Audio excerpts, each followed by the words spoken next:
Imagine enhancing your face or body using your own fat. Sounds like a win-win, right? But here's the catch. It's not always as simple or straightforward as it seems. From amazing transformations to potential risks, we're diving deep into what makes fat transfer such a buzzworthy procedure and why it might or might not be the right choice for you. Stick around. You don't want to miss this episode of The Doc Dudes. Welcome to The Doc Dudes, your premier podcast for a behind-the-scenes look at the latest in aesthetic medicine. Hosted by the cosmetic surgeons at Graper Harper Cosmetic Surgery in Charlotte, North Carolina, The Doc Dudes brings you interviews with insightful guests, expert tips from experienced medical professionals, and lots of laughs along the way.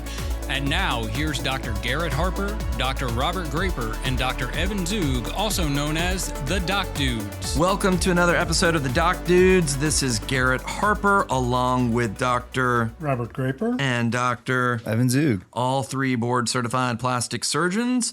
Today, we are talking about fat transfer for the face and body. What it does, what can go wrong, other options that might be right for you. So we're going to kind of get into layman's terms here, right? I always love it whenever you've got a patient and you're discussing fat transfer with them, inevitably whoever is with them in the room, if it's the husband, the best friend, the sister, the mom, anybody, everybody always asks if they can donate. I mean, every single time, right? Every single time. So it's like if you are going to come in for a consultation, you bring somebody, I'm like willing to bet, I don't know, like a popsicle or something. I'll bet something. All out. It's crazy. In. Yeah. So Evan, Dr. Zug, to those of you who don't know Evan, talk to us a little bit. Like, what does it mean when somebody says, I'm interested in fat transfer? What does that even mean? Yeah. So, in simple terms, just keep it simple. When we're taking fat from another part of your body through liposuction, and we're processing that fat to remove any impurities. Okay. And so we just have pure fat, and then we inject that in an area that we're trying to improve, whether it can be facial for kind of improving the periorbital area. Okay. Most commonly for me, what I do a lot of here is a fat grafting to the hip dip area to just give a little bit of volume and more shape to the lower body. Yeah. And then breast is a other great option for fat transfer. Yeah, agreed. Dr. Graper, do you do any fat grafting? Talk just a little bit about how you've used fat in the face before, and do you still do it, or what do you prefer? Because I've seen a myriad in my, almost 20 years of plastic surgery. And, everybody used to get a facelift, and I'd be sitting down there and I'd be harvesting the fat out of the tummy, and then you'd give them 20 cc's and they'd put 10 cc's in each cheek. Right. Almost just like blindly do it. Right. Yeah. Every time. Well, when I started with some of the specialties giants, Fritz Bard and Steve Bird, Sam Hamra, nobody did it. Right. And then in San Francisco, a guy named Tim Martin put out some gorgeous results and techniques that were very specific about how to do it. And I thought, I am doing this. This guy's results are amazing. They really are. You take all this time and you would bruise the face massively by doing so many injections because the techniques got to get fat. Aliquots. Yeah. It's got to, each aliquot of fat has to be within 2 millimeters of blood supply or it dies. And then you get nothing or you get scarring. So I would frequently find my patients were all beat up, and 6 weeks later or 3 months later, you couldn't see it. Yeah. And so I've come down that what the ladies do with fillers works every time. Yeah. Much more predictable. And let's say, for instance, the fat grafting works, but it doesn't work evenly, or you don't like it as it turns out. It's wrong place, or even if it's in the right place, you just don't like what it looks like.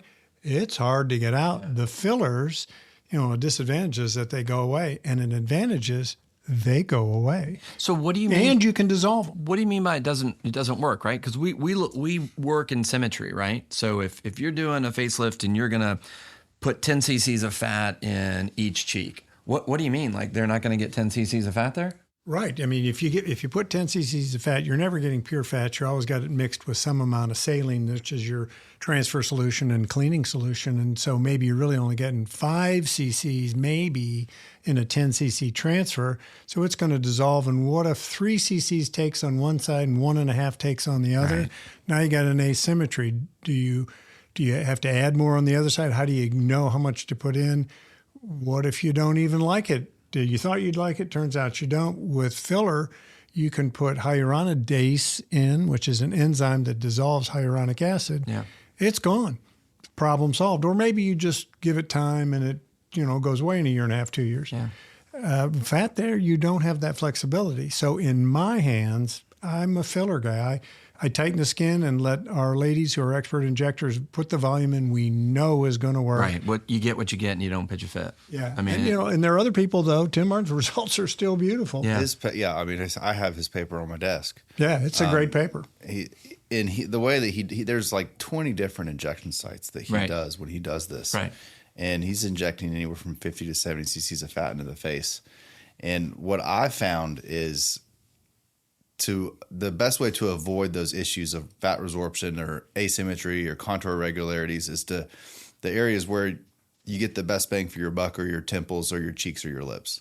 And then the other areas that he talks about, those can be really difficult to get a good result with. Well, I felt like I remember, after he wrote that paper and everybody kind of adopted those techniques, I remember having the 20 different 1 cc syringes, right? And you just ad nauseum filling them and putting them right. And then it felt like there was a trend where everybody was saying, this is taking too long.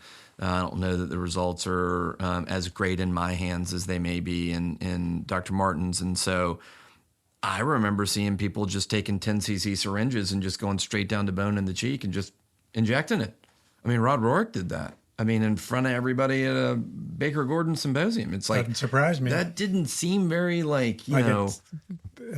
physiologically going to work. Yeah, it just didn't make sense. So it's the same thing with fat transfer to other parts of the body. Sure. You really have to have a thoughtful, focused discussion with your patient about what the risks. Well, the Brazilian butt lift. Tell me what y'all know about that, and how often does that look as good as you see in the journals? So the BBL is out in 2025, and the ballet body's in. What's that? The ballet body is a more youthful but curvy shape to a female's body. Yeah. The lower body, the trunk. No more the Kim bottom Kardashian. is not No now. more Megan Thee Stallion. Yeah, none of that. Man, I was just getting used to that, actually.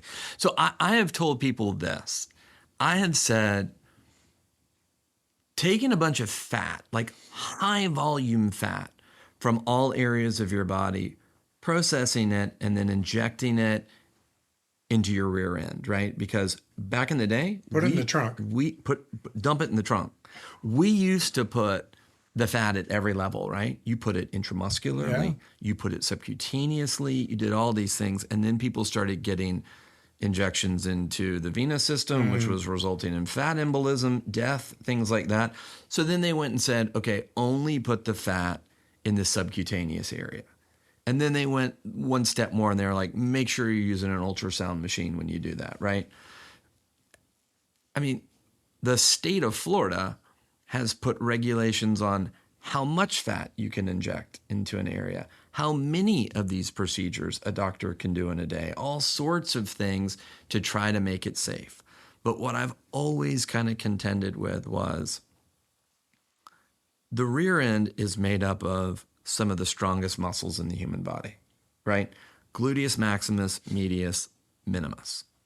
And so I think that fat can be used to help define, shape, or supplement like the hip dip areas where people have done what they need to try to build and hypertrophy those muscles.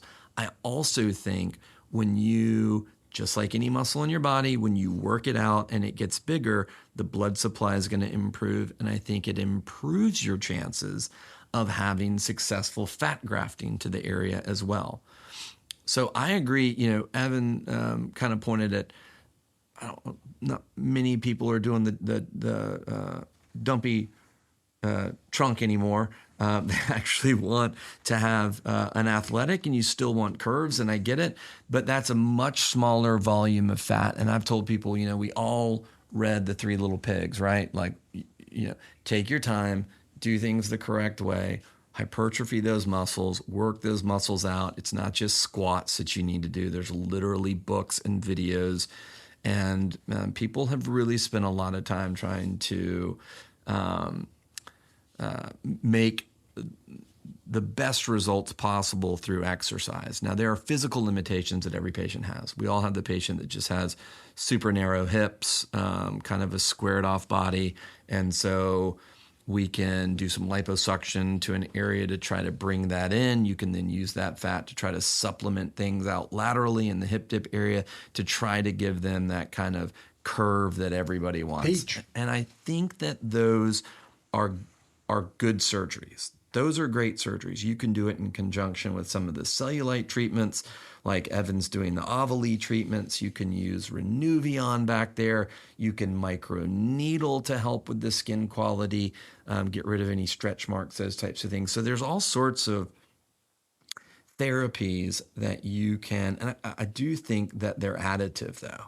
I think if you just do one of them, I think you're going to get a good result, but not many of our patients come in here and they're looking for a good result, right? So I think you really got to kind of treat the whole scenario. And that's hard for patients to understand. It totally is. Because, a lot of these patients, you need to do cellulite reduction, you need to do liposuction, you need to do fat transfer, you need to do skin tightening to really get that result that they want.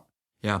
And I get a lot of people who come in who ask about fat grafting to their breasts, right? Which I think in certain volumes and in certain areas to the breasts, it can improve and it can be a great kind of adjunct procedure to do.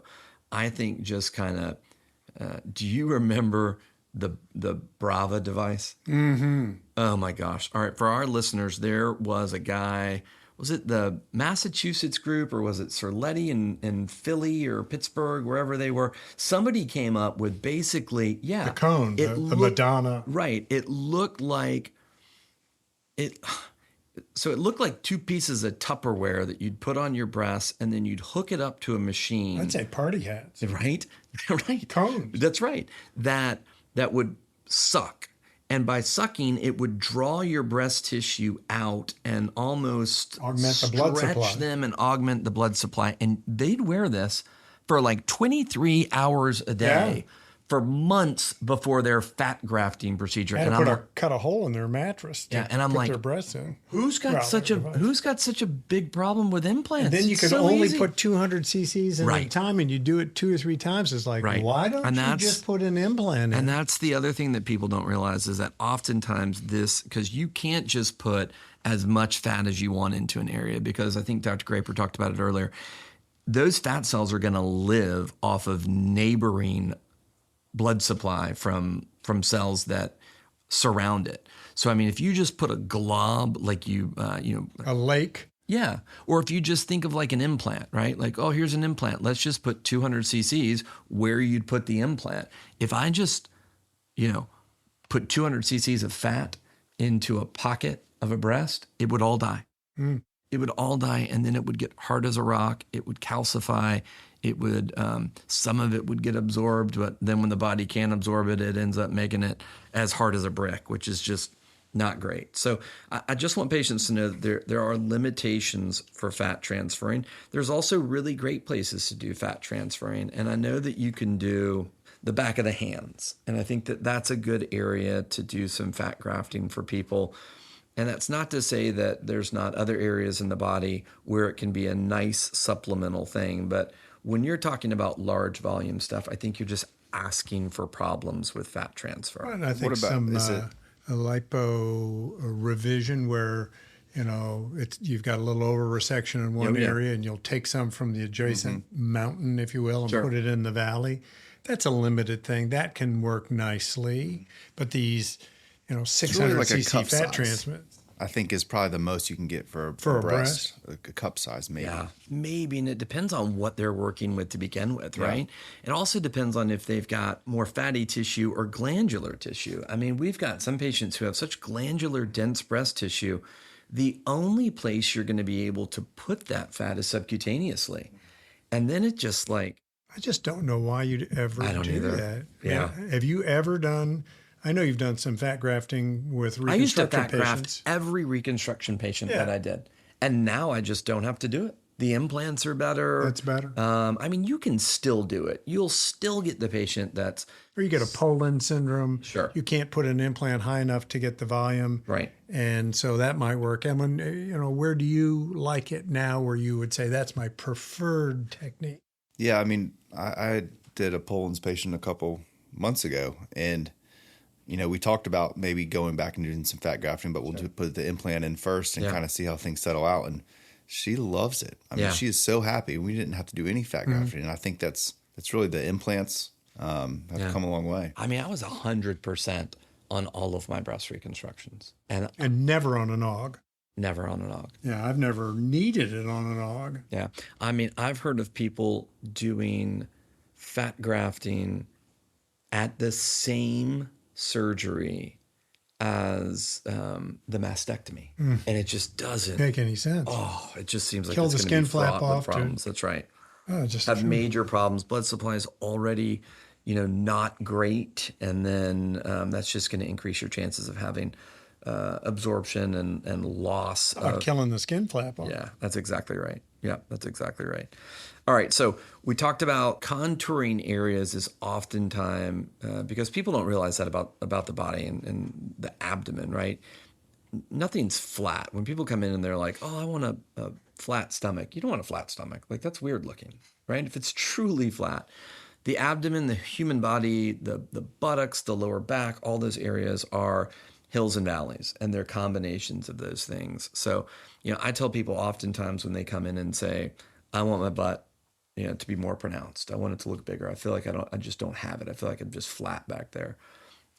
I'll tell them the most important component to their rejuvenation back there is liposuction around that area, right? And I just tell them you're basically having addition by subtraction, right? Like you're adding to the look of your buttocks and the shape of your buttocks by subtracting around it. And we can also use that leftover fat instead of throwing it away. We can use that to help kind of supplement some of the hip dip areas just to try to help with shape. But, I am not going in on people and just doing major volume BBLs to them anymore. Yeah. I think that's kind of running I just don't think favor. Does it work? I don't think it looks. Oh yeah. You think in long term they I don't know how that's going to age in 15 years. Yeah. No, yeah, you do. Oh yeah. I mean, I know, Yeah, but you know, and here's another trick that I want patients to know about because this is kind of funny to me. I've always thought this was funny. I'm amazed at the people, the plastic surgeons that put before and afters up on Instagram or wherever you're doing, social media stuff, because the before for every Brazilian butt lift, the before is somebody standing up straight with their legs locked and their butt clenched, right? And so their muscles are pulled in. They've got the worst shape humanly possible, right? And they're like flat up against a wall, facing a wall. The after is always somebody after their lower back has been liposuctioned like crazy, right? And then the fat has been placed in their buttocks. And then the plastic surgeon takes a picture of them while they're on the table. They flex the bed to where it's in a jackknife position to where the butt's coming out straight at you. And you're looking down the barrel. So everything that gets further away from you gets more narrow and tapered, which just makes their lower back and their back look prettier than it really is anyways. And then they're going to put a bunch of like OR lights on it and probably lather some baby oil on there, right? Like their Puff Daddy, right? P. Diddy, sorry. And it's like, it's such a gimmick. I mean, the bruising, the swelling, the fluid that's both fat and kind of, the normal saline that's in there, all of that is in there. And they're in a totally different after photo, right? Even when they show, look how happy my patient is, it's always like the camera's on the floor. looking up at their rear end, The and you're result like, of- yeah. it's just tricks. It's like it just it drives me crazy that like flashes. that people take the bait on some of these things. And that's not to say that there aren't some really talented fat grafting people out there. There are. This happens to be one of those areas in plastic surgery where I think people saw a market where they could do it super easy because it doesn't take a very artistic eye to just liposuction the heck out of an area and then just kind of put the fat in. And so that has led to disasters being performed by non-licensed, It's very difficult to do that well. I mean, totally It agree. really is. I mean, Yeah. you're sculpting someone's Right. trunk and lower body. I mean, you're literally sculpting it out of basically a solid piece of stone, and you're trying to create a shape. It's difficult to do. Right, but shit. think about all the people who are going to non-board certified plastic surgeons and having this done. Think of the places like that where you're going to get this done by people that do not have the training, do not have the understanding, do not have, You got to really dedicate your practice to it. and that's great. But I would ask patients to ask to see before and after pictures, and I don't want a 3-month picture. I want a 2-year picture. See how it endures. I want a 10-year picture. Yeah. When you've completely created a structure out of fat, right? That's going to change according to what happens to that person as fat. they age. That's exactly right. Have y'all seen the this new procedure where they're infracturing your lower ribs to narrow the waist? No. I've seen him, that was what They were Bo talking- Durek had a 12th rib removed. Did she really? Yeah. You always They were heard that talking about about Janet it. Jackson. I think it was too. at Baker Gordon this year. There was a talk on it. That's wild. I mean, I just can't believe that that gets into body modification that I think is just, I think it's taken it too far. I think, I just don't know many people who want to improve their figure, want to restore their figure to what it was, that go that route. Like that's somebody who just has a problem. They're addicted to plastic surgery. They're addicted to a particular look, and they'll do whatever they can to try to get it. And thankfully, I don't see a lot of those patients, and I don't think a lot of them come to Graper Harper Cosmetic Surgery. Yeah. It's kind of a different thing. And then some of the complications we talked about, right? Fat absorption. You can get necrosis of that fat where it becomes really hard, firm, almost brick-like. It can become calcified, which was always kind of a concern when you did it in the breast. I have a friend in Miami who's basically built his practice on removing biopolymers and fat necrosis from BBLs. Wow. Ooh. Wow. I bet there's What are money. biopolymers? Fix a flat. I think a lot of these patients Dead serious? will get- Come on. Oh, I swear to God, when I was at Emory, there was like some crazy lady that from the streets that would take you to her hotel room and she would inject Yeah. Fix-A-Flat in your rear end. we had silicone coming from Silicone, Asia when we Sure. were in Dallas. Yeah. Yeah. Oh my gosh. Wild. A lot of people do that. Yep. Stay away from that. Save your money and let a board-certified plastic surgeon help you. Fix-A-Flat in a Ramada Inn off of Probably not a La good Brea idea. is probably not a great idea. That's Unless right. they get a good salad bar. That's right. That's right. All right. So we talked a little bit today about fat transfer. Hopefully we answered some questions. If you've got any more, please contact us. We'd love to chat with you about it and go over who's a great candidate for this. It's tailor-made. There's no doubt about it. But you may be a great candidate. So it's not that it's off the table, but we do want you to know that it's not front line, and a lot of people overpromise and underdeliver, and that's not the reputation we have either, which is great. If you've got other questions or topics you want us to cover, visit ghsurgery.com. Click on the Doc Dudes from the homepage. There's a link to click to submit your questions and ideas. Subscribe to the Doc Dudes so you never miss an episode. New episodes drop the last Tuesday of each month. You'll find us on Apple, Spotify, YouTube, anywhere you listen to your favorite podcasts, as well as our website. Follow us on Instagram and Facebook to find out when new episodes drop and other information about our practice. We appreciate you tuning in with us. I am Dr. Garrett Harper, along with Robert Graper. and Evan Zub. peace out.